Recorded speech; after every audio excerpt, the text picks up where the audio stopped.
నిర్మల్ జిల్లా కుబీర్ మండల్ మాలేగాం గ్రామంలో నకిలీ విత్తనాలు కొని భారీగా నష్టపోయిన రైతులు. మొక్కజొన్న పంట కోత దశకు రాగానే నిలువుగా ఎండిపోవడంతో లబోదిబోమంటున్న రైతన్నలు. ఆరు కాలం కష్టపడి చేతికొచ్చిన పంట కళ్ల ముందరనే ఎండిపోవడంతో రైతన్నలు పెట్టిన పెట్టుబడులు, చేసిన అప్పులు ఎలా తీర్చాలో తెలియక రైతులు లబోదిబోమంటున్నారు. ఈ సంవత్సరం మొక్కజొన్న కాపు బాగా కాసినా పెట్టుబడులు పోగా డబ్బులు మిగులుతాయని ఆశతో రైతన్నలు ఉండడంతో ఒకేసారి పెను తుఫానుగా పంట ఎండిపోవడంతో ఏం చేయాలో దిక్కుతోచని పరిస్థితుల్లో రైతన్నలు ఉన్నారు. ఇప్పటికైనా ఎండిపోయిన పంటని రైతులు పశువులకు మేతగా వేస్తున్నారు. ఇప్పటికైనా ప్రభుత్వం సర్వే చేయించి కంపెనీలపై చర్యలు తీసుకొని మాకు నష్టపరిహారం ఇప్పించాలని ఆదుకోవాలని కోరుతున్నారు. అన్న, నా పేరు మైపాల్ రెడ్డి, కుబీర్ మండల్ మాలేయం గ్రామం. అన్న, మేము సిరి 4456 అనే మొక్కజొన్న వేసినామన్న. అయితే మొత్తం మక్క అన్నది సుంచు బయట పడంగానే మొత్తం ఎండిపోతున్నది అన్న. అయితే సిరి అనే సీడ్ వాళ్ళకు మేము మొత్తం ఫోన్ చేసి అడిగినామన్న. వాళ్ళు ఏమన్నారంటే స్టార్టింగు దానికి 4456 అనే దానికి ఎండు తెగులు రాదు అని అంటే మేము ప్రతి ఒక్కళ్ళము ఊళ్ళే మంచికి ఎకరము, 2 ఎకరాలు, 3 ఎకరాలు వేసినామన్న. దగ్గర 100 మంది దాకా వేసిండ్రు. అయితే వాళ్ళు ముందేం చెప్పిండ్రంటే ఫస్ట్ స్టార్టింగు వాళ్ళు సిరి అని 4456 అనే నంబర్కు అసలు ఎండు తెగుళ్ళే రాదని చెప్పిండ్రన్న. అయితే ఇప్పుడేమంటున్నారంటే మేము వేసినాము అంత ఎండిపోయింది. స్టార్టింగు ముందు ఒక మాట చెప్పిర్రు, ఇప్పుడు ఏమంటున్నారంటే మేము అనలేదు, ఆ మాట మేము అనలేదు అని ఇప్పుడు అంటున్నారు. అయితే మా పరిస్థితి ఏమంటే మొత్తం మొక్కజొన్న అంతా ఇటు మొత్తం టోటల్ అన్న ఎండిపోయింది.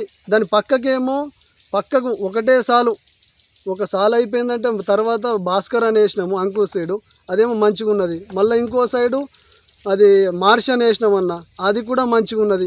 ఒకటే చేను, పోయిన సంవత్సరం దాంట్లో పసుపు వేసినాము. అయితే మక్క వేసిందన్న కూడా కాదన్నది, పసుపు వేసిందేవు. అక్కడ సైడ్ ఏమో భాస్కర్ అని వేసినాం, ఇక్కడ సైడ్ ఏమో మార్ష్ వేసినాము, మధ్యలో ఏమో సిరి వేసినాం అన్న.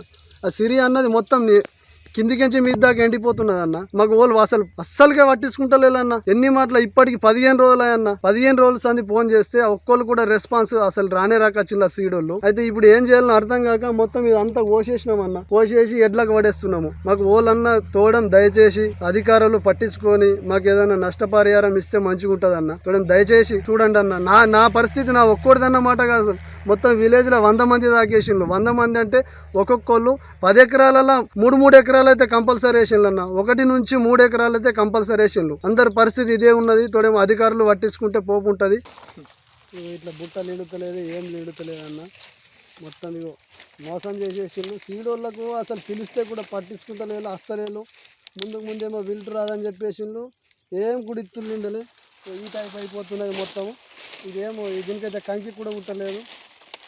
ఇక ఇక్కడ కూడా కంకి కుట్టలేదు. ఇది ఏం లేదు, ఏం పడతలు పడుతుంది, ఎడ్లకి వేసేస్తున్నాం మొత్తం కోసుకుంటా.